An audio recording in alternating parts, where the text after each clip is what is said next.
छठी मैया अतने आशीष दे दी, सैया के सर्विस दे दी। छठी मैया आए ना दुअरिया, सजाएब पोखरी खनाएब हो। हमका मिलवा से लाइदा हो पिया झूलनी। नमस्कार, आप देख रहे हैं दर्श न्यूज़ और मैं हूं आपकी होस्ट अंजलि। इस वक्त हम भोजपुरी की ऐसी गायिका के साथ मौजूद हैं जिन्हें कहा जाता है कि मतलब जिस समय पे उन्होंने गाना शुरू किया था, ये काफ़ी अच्छा लोकगीत वगैरह गाती हैं। और तो आइए हम बात करते हैं देवी जी से। तो मैम, जैसे छठ आने वाला है, तो आपका जैसे पटना में आप आई हुई हैं, तो मतलब कौन से प्रोग्राम्स वगैरह आपके आ रहे हैं? अभी तो मेरे काफ़ी छठ से रिलेटेड शोज़ चल रहे हैं और साथ ही साथ मेरे बहुत सारे गीत भी आ रहे हैं। 10-12 गीत लोगों को सुनने को मिलेगा, मेरे नए छठ के गाने। आपका एक जो छठ का गाना है, 2 लाइन सुना सकती हैं हमारे दर्शकों को? छठी मैया आए ना दुअरिया, सजाएब पोखरी खनाएब हे। छठी मैया आए ना दुअरिया, सजाएब पोखरी खनाएब हो। नरियर केरवा कसरवा चढ़ाई, नरियर केरवा कसरवा चढ़ाई। छठी मैया गैया के दूधवा धराएब, अर्घ दियाएब हे। छठी मैया गैया के दूधवा धराएब, अर्घ दियाएब हे। छठी मैया आए ना दुअरिया, सजाएब पोखरी खनाएब हे। बहुत सुंदर गाती हैं आप। अच्छा, आप जैसे छपरा की रहने वाली हैं और जिस टाइम पे आपने ये करियर मतलब भोजपुरी में अपना करियर स्टार्ट किया, जैसे भोजपुरी को थोड़ा सा देखा जाता है ना कि मतलब ठीक है, सिंगिंग वगैरह थोड़े से बैकवर्ड लिरिक्स वगैरह, तो जिस टाइम पे आपने शुरू किया उस टाइम तो और ये सब चीज़ें रही होंगी, तो आपने कैसे ये सोचा कि आप सिंगर बनना चाहती हैं अभी भोजपुरी में? देखिए, एक तो मेरे पिताजी काफ़ी स्ट्रॉन्ग पर्सन है और वो प्रोफेसर भी रहे फ़िलासफ़ी के, अभी रिटायर हो गए। तो उनका मुझे मेरी ज़िंदगी पे उनका बहुत योगदान कह सकते हैं। तो उन्होंने हमेशा ये माना कि संगीत तो बहुत बड़ी चीज़ है और संगीत और सरस्वती माँ हर किसी पे मेहरबान भी नहीं होती हैं। ये तो बहुत लकी लोग होते हैं जिनको संगीत मिलता है। तो उन्होंने हमेशा अच्छे संगीत का प्रमोट किया और जो भोजपुरी भाषा जो है, वो कुछ कलाकारों ने इसे बदनाम किया है, लेकिन भोजपुरी भाषा जो असल में है वो बहुत ही ज़्यादा कर्णप्रिय है। जैसे मैंने अभी ये गाना गाया, कितने अच्छे शब्दों का इसमें प्रयोग है।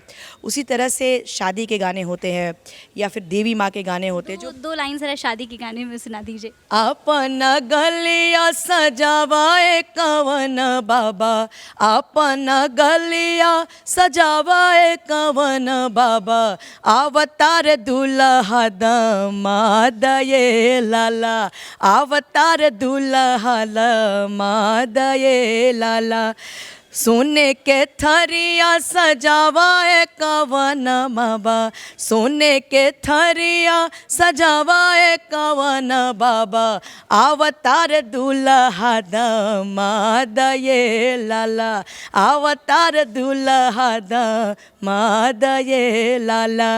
अपन गलिया सजावाए कवन बाबा, अपन गलिया सजावाए कवन बाबा, अवतार दुल्हा दामाद ये लाला, अवतार दुल्हा दामाद ये लाला। इस गाने से ये सब सुन के लगता है कि इनको ऐसे ही भोजपुरी की कोकिला नहीं कहा जाता है जी। अगर मैं थोड़ा सा और आगे बढ़ूँ तो मैं आपसे बात करना चाहती थी कि जैसे भोजपुरी में भी आप देख सकती हैं कि पवन सिंह के बाद अब खेसारी लाल जो है, उन पे काजल राघवानी ने 2-3 स्टेटमेंट ऐसे बोले हैं कि मतलब वो जैसे पर्दे पे दिखाई देते हैं वो ऐसे रियल जीवन में नहीं है, वास्तविक जीवन में। तो इस पे आप क्या कहना चाहती हैं? देखिए, सबसे पहली बात है कि इस जैसे मैं तो काफ़ी दुखी रहती हूँ भोजपुरी के जब गाने और ये सारे तथाकथित जो सुपरस्टार जो अपने आप को समझते हैं, उन्होंने बिहार को क्या दिया है। अगर आप इनकी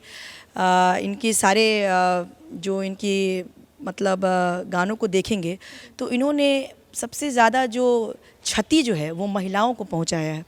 महिलाओं पे इतने तरह के भद्दे भद्दे गाने इन लोगों ने गाए हैं, महिलाओं का इतना असम्मान किया है, महिलाओं की इतनी बेइज्जती की है, जो कि हमारे बिहारी संस्कृति से बिल्कुल अलग है।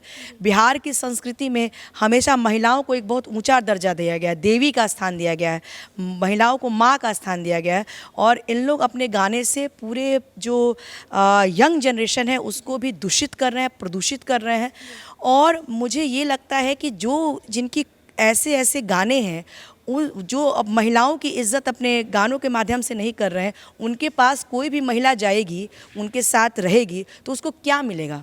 आप समझ सकते हैं ना। मतलब कि आप कहना चाहती हैं कि जो काजल राघवानी ने उन पे जो भी बोला है वो बात सच है?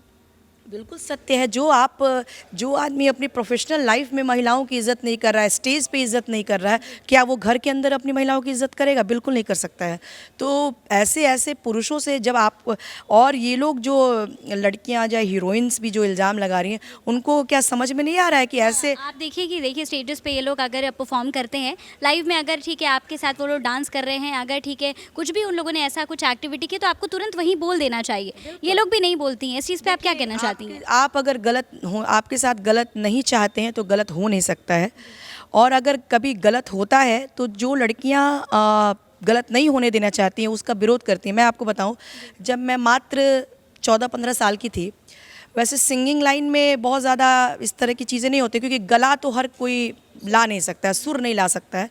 तो ये जब आप सिंगर होते हैं तो आपकी लोग गायकी पसंद करते हैं। लेकिन मैं बता रही हूँ कि अगर आप चाहते हैं कि आपके साथ गलत नहीं हो तो नहीं सकता है।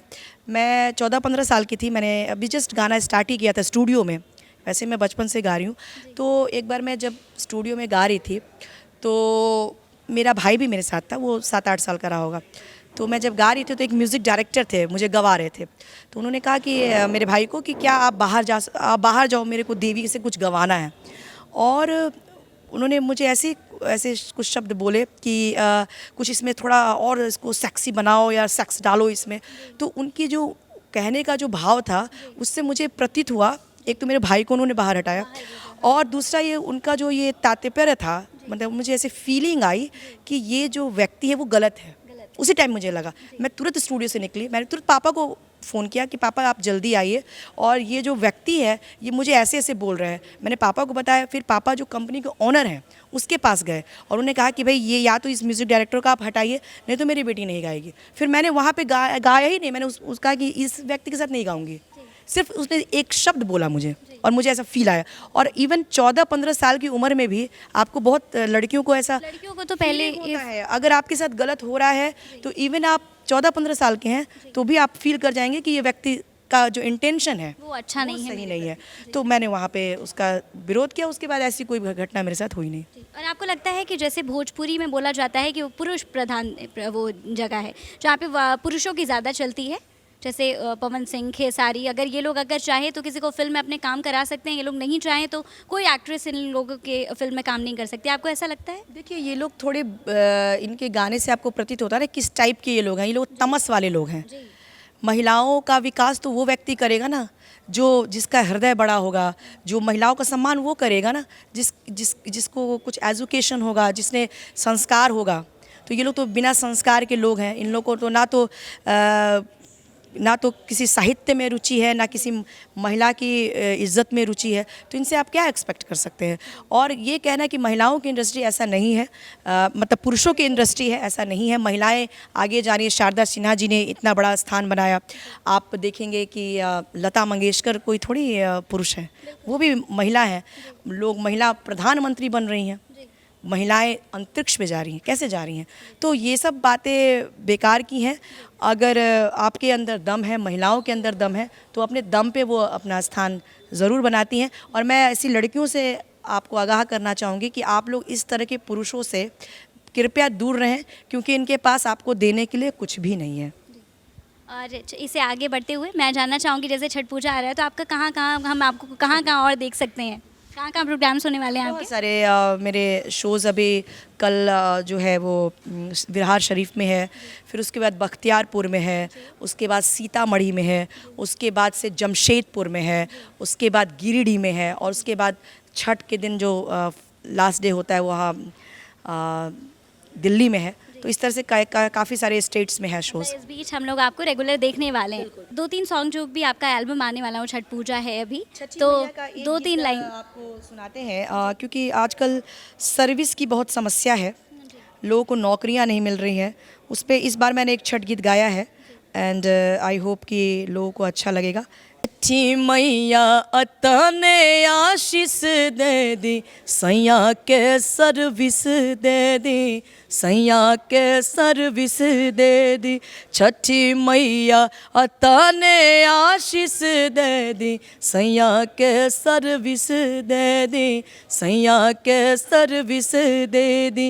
मांगतानी अचारा में भीख दे दी, सैया के सर्विस दे दी, सैया के सर्विस दे दी। 3 साल से करातानी छठ के बरतिया, 3 साल से करातानी कठिन बरतिया। बदल दी छठ मैया हमारो हलतिया, बदल दी छठ मैया हमारो हलतिया।